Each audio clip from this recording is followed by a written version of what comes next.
Olá, eu sou Lauro Jardim. Eu sou o Gabeira. Eu e Gabeira estamos hoje aqui, como em todas as terças-feiras, para bater o nosso papo semanal sobre os assuntos quentes do Brasil. E bota quente nisso, porque poucas vezes a temperatura teve tão alta. Alta e armada. Alta e armada, blindada.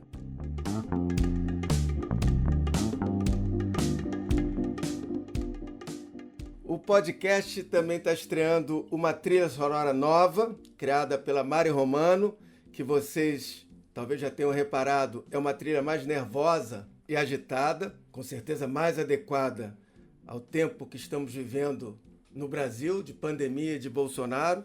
A grande bronca agora é a questão, porque eu defendo, como sempre defendi como parlamentar, não é de agora, tanto é que, junto com outros parlamentares, aprovamos em 2017 o voto impresso, mas um ministro do Supremo Tribunal Federal, Luiz Roberto Barroso, falou que não.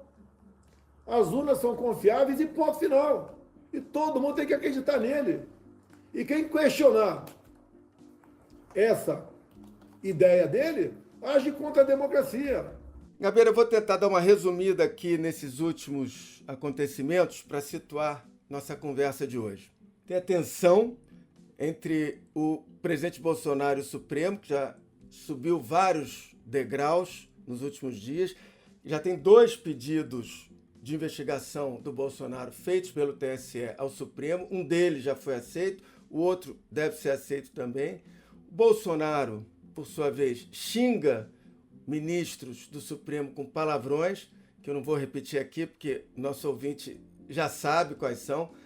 O presidente do Supremo, numa atitude inédita, o Fux, cancelou uma reunião que teria com Bolsonaro. O presidente continuou escalando a crise, repetindo todos os dias desde então as ameaças dele quanto à realização das eleições do ano que vem. E, por último, o presidente ainda parece achar razoável colocar 150 tanques de guerra para desfilar hoje, enquanto a gente grava aqui, na terça-feira de manhã, na esplanada dos ministérios, no dia da votação da PEC do voto impresso, que é o que tudo indica, vai enterrar de vez esse assunto, pelo menos no Legislativo, porque na cabeça do Bolsonaro, claro que não vai ser enterrado. E no meio disso tudo, desse tumulto institucional, tem outras coisas se mexendo, né? Tem empresários que até então eram um símbolo da omissão em relação a essa escalada golpista do bolsonarismo, que começou a se mexer. Tem o fato do Supremo estar dando uma linha de corte para defender a Constituição. Enfim, Gabeira, uma semana quente. Vamos conversar um pouquinho sobre tudo isso e mais um pouco. Por onde você quer começar nessa geleia toda?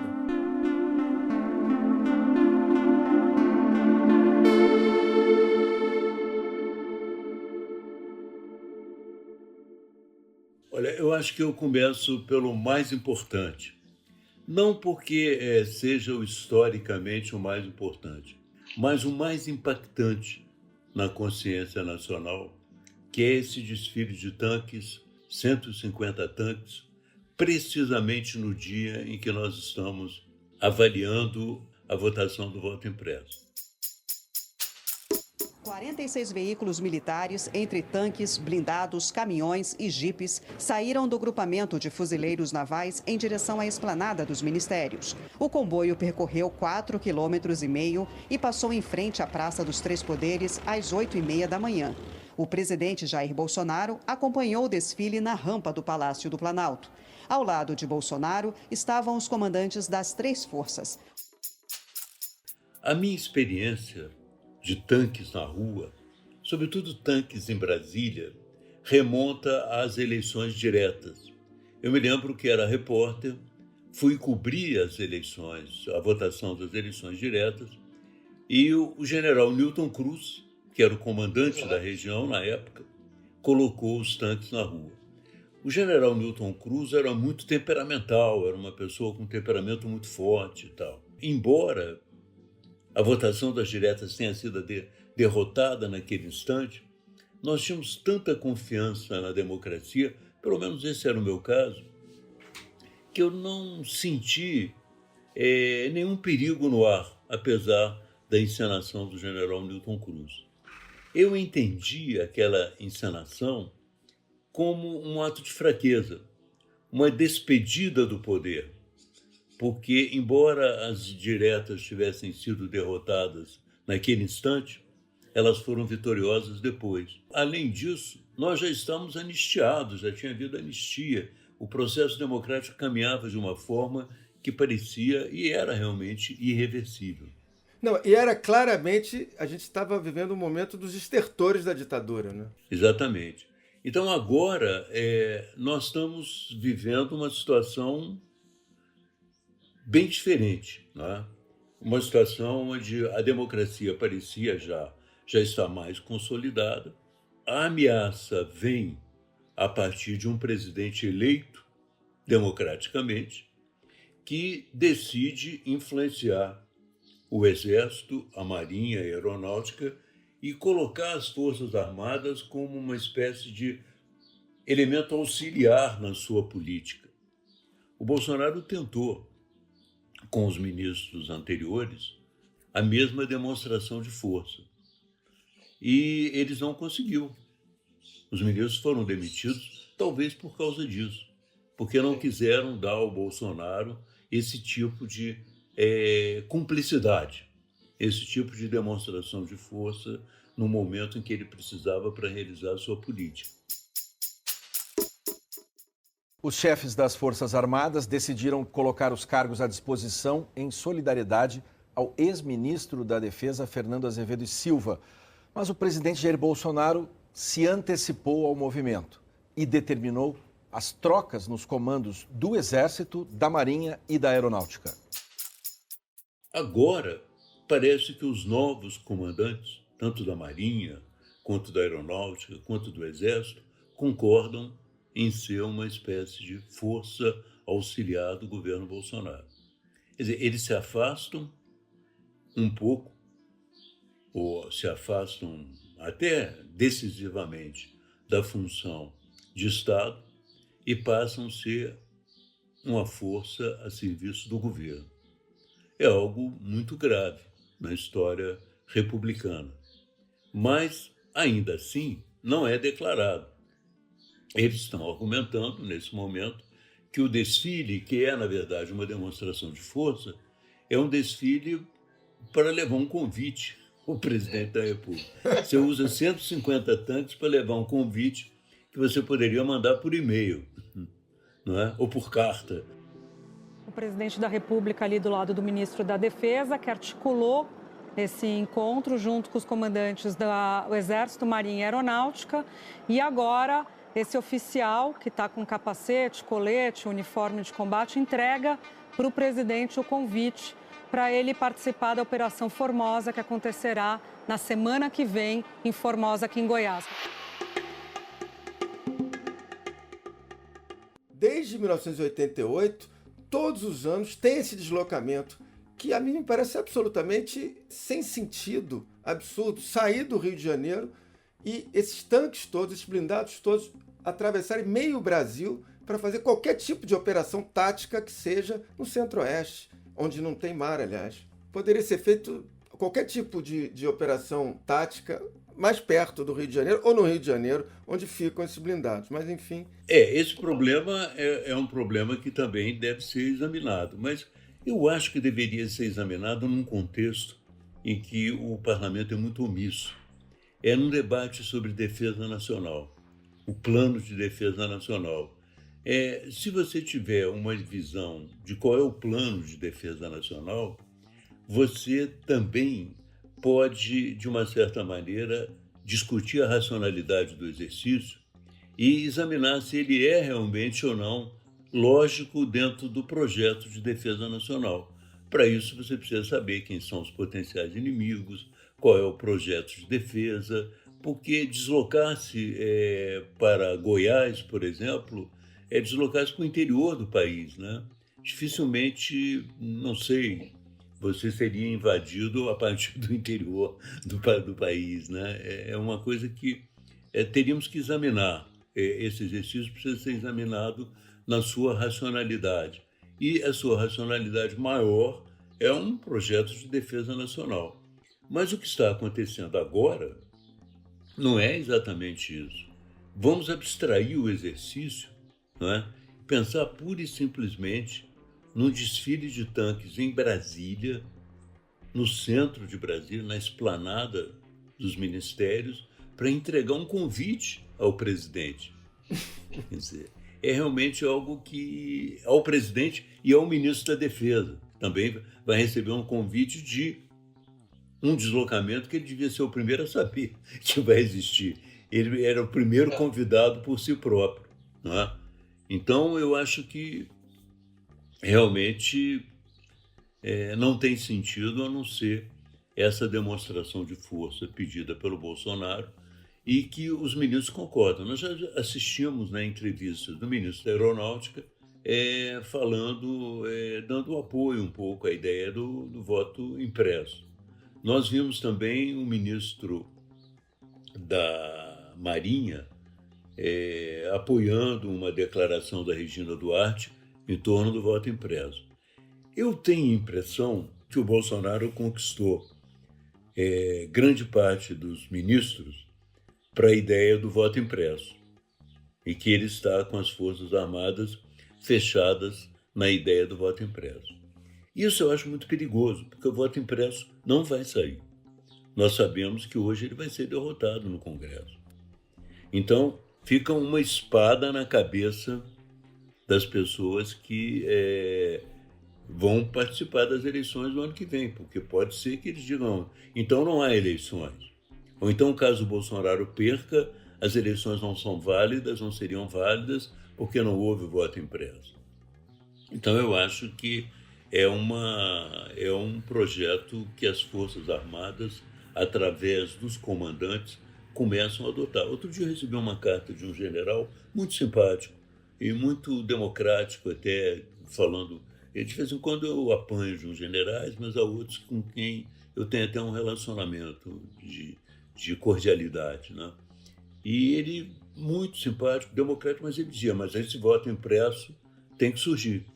Que você viu, por exemplo, que o ACM fraudou, no momento, o painel eletrônico do Senado.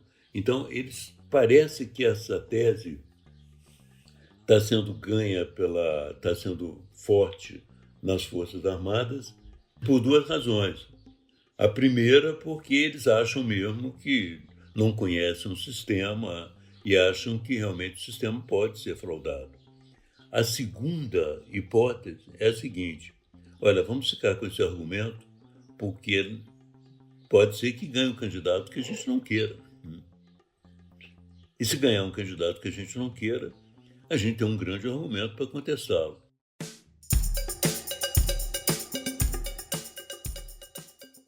O meu exército não vai para a rua para obrigar o povo a ficar em casa. O meu exército, enquanto eu for presidente, não vai. Eu sou o chefe supremo das Forças Armadas. Ponto final.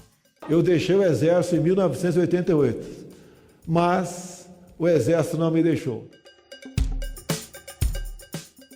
Quando o Bolsonaro carrega para o lado dele as Forças Armadas do jeito que ele está carregando, todas as discussões político-institucionais no Brasil nos últimos meses, sobretudo a partir da nomeação do general Braga Neto para o Ministério da Defesa, que está sempre corroborando com todas as discursos, desconfianças, teorias conspiratórias do Bolsonaro. Quando a gente vê também, como você disse, o comandante da Aeronáutica, comandante da Marinha, mais perto do Bolsonaro, tem uma outra pergunta que se faz, que é a seguinte: será que o Supremo teria coragem, ou o TSE, de tomar uma atitude mais dura em relação ao Bolsonaro? Eu acredito que hoje ele não tomaria. Você tem aí o Supremo tornar o Bolsonaro inelegível, considerando aí a inclusão dele no inquérito das fake news, tem um inquérito também administrativo contra ele para apurar se, quando ele realizou aqueles ataques à justiça eleitoral e ao sistema eletrônico de votação, se ele teria praticado abuso de poder econômico, uso indevido de meio de comunicação e tal. Me parece que hoje essa chance do Supremo tomar uma atitude mais dura em relação ao Bolsonaro são praticamente nulas, até porque quase todo esse processo vai sempre depender do Aras, e o Aras a gente sabe exatamente a posição dele. Agora, essa situação pode mudar. Aí mudar, você está falando também de Congresso, está falando também de Centrão. O fato é, você tem um jogo político hoje em que o Supremo falou mais grosso na semana passada.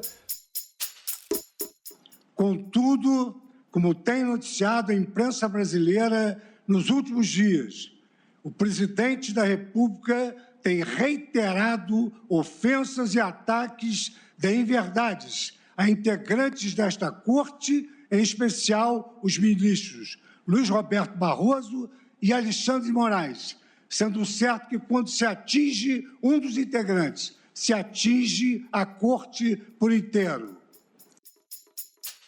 Mas, no fundo, tem lá na frente uma discussão de se o Supremo terá coragem, a palavra é essa, para eventualmente tornar o Bolsonaro inelegível. Ele aposta que não. Eu acho que hoje isso não teria condições, porque talvez o país ficasse em convulsão, mas você, na verdade, não pode saber o que vai acontecer daqui por diante, as condições do Bolsonaro se deteriorando. E aí a gente entra num fato novo da semana passada, que eu até citei no início, que é, por exemplo, a tomada de posição dos empresários, sempre nesse período todo, muito, muito omissos em relação ao que estava acontecendo. O documento destaca que o princípio-chave de uma democracia saudável é a realização de eleições e a aceitação de seus resultados por todos os envolvidos.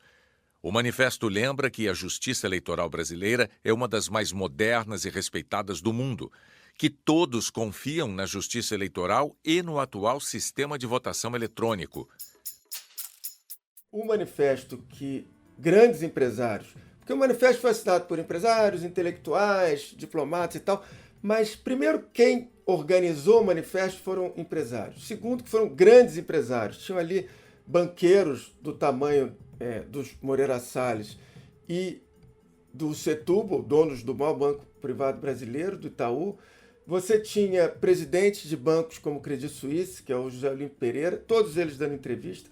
Controladores da Natura, como o Pedro Passo, dando entrevista também, preocupados com a deterioração da situação e defendendo o Estado Democrático de Direito. Quer dizer, de novo, até então a gente via os empresários todos ali um pouco felizes e tal. Isso tem uma novidade, e é isso que empurra, eu acho, que as coisas.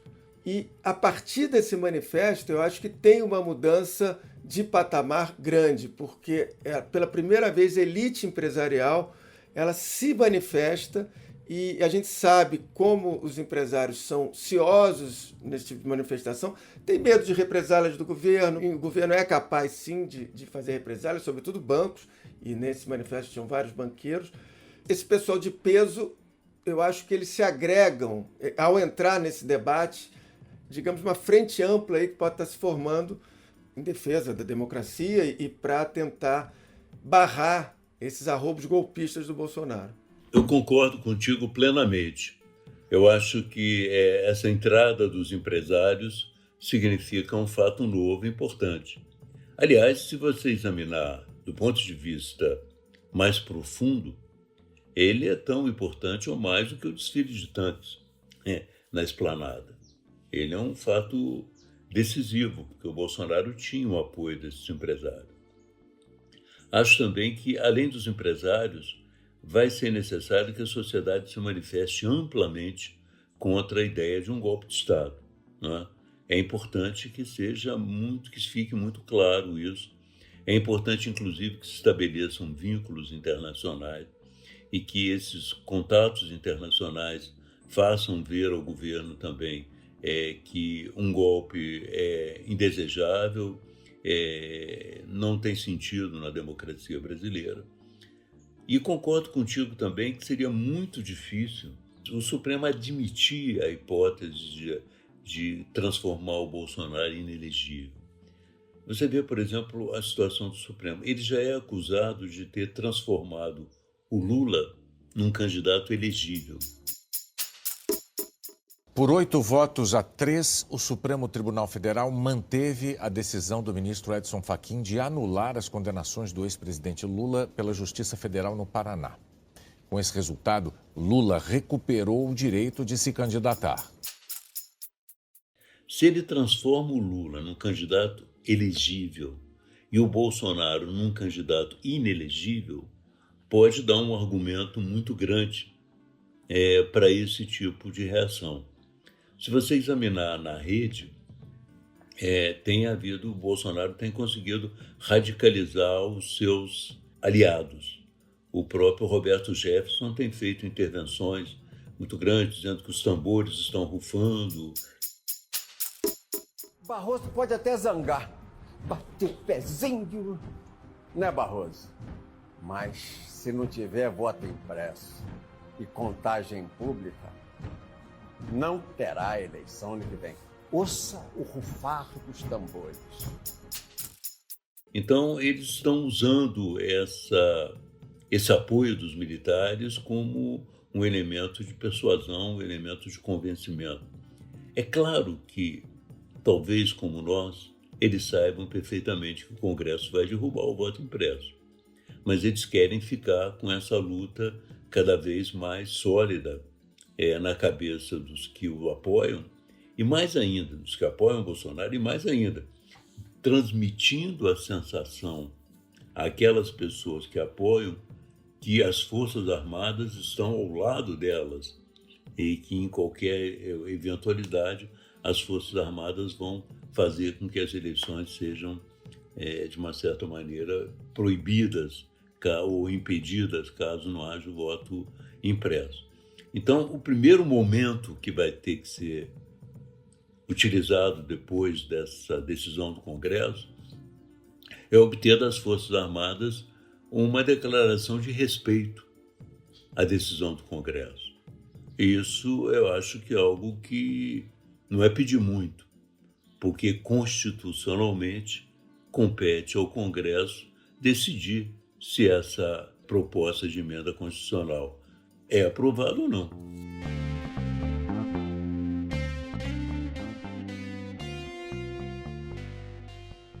Gabeira, por outro lado, em relação ao futuro mais imediato dessa confusão toda em relação ao Bolsonaro, eu acho que é meio óbvio também, primeiro que ele não vai recuar, vai continuar fazendo as pregações dele de fraude das urnas eletrônicas, vai continuar tentando fazer um discurso antissistema, mas por mais que seja incompatível com as atitudes dele no governo, ele vai continuar ameaçando a democracia. Agora, mesmo no dia 7 de setembro, ele está convocando para uma mega manifestação dos partidários dele. Já tem, nesse dia, uma manifestação marcada pela oposição, ou seja, parece que tem aí uma confusão já contratada para o dia 7, coisa que o Bolsonaro gosta e incentiva.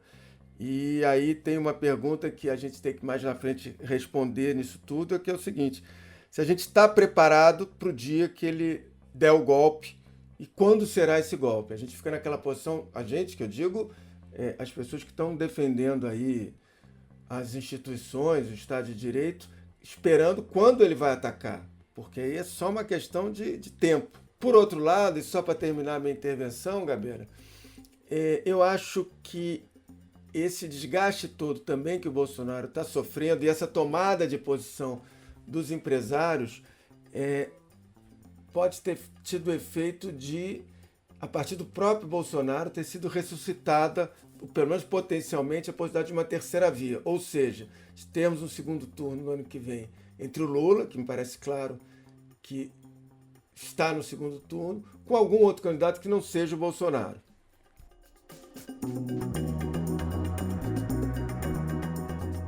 Bom, a conversa tá boa, mas está terminando o Lauro Gabeira de hoje. O Lauro Gabeira está disponível a partir das 5h30 da tarde, das terças-feiras, no site do Globo, no Spotify, no iTunes ou na sua plataforma preferida de podcast. E também pode ser ouvido na rádio CBN às 10h30 da noite, às terças-feiras. Esse episódio teve edição da Fernanda Pontes e do Vitor Carvalho E também temos agora uma trilha nova que vocês ouvem aí ao fundo, que foi criada especialmente pela Mari Romano para o nosso podcast. Na terça-feira que vem, a gente está de volta. Tchau! Até lá!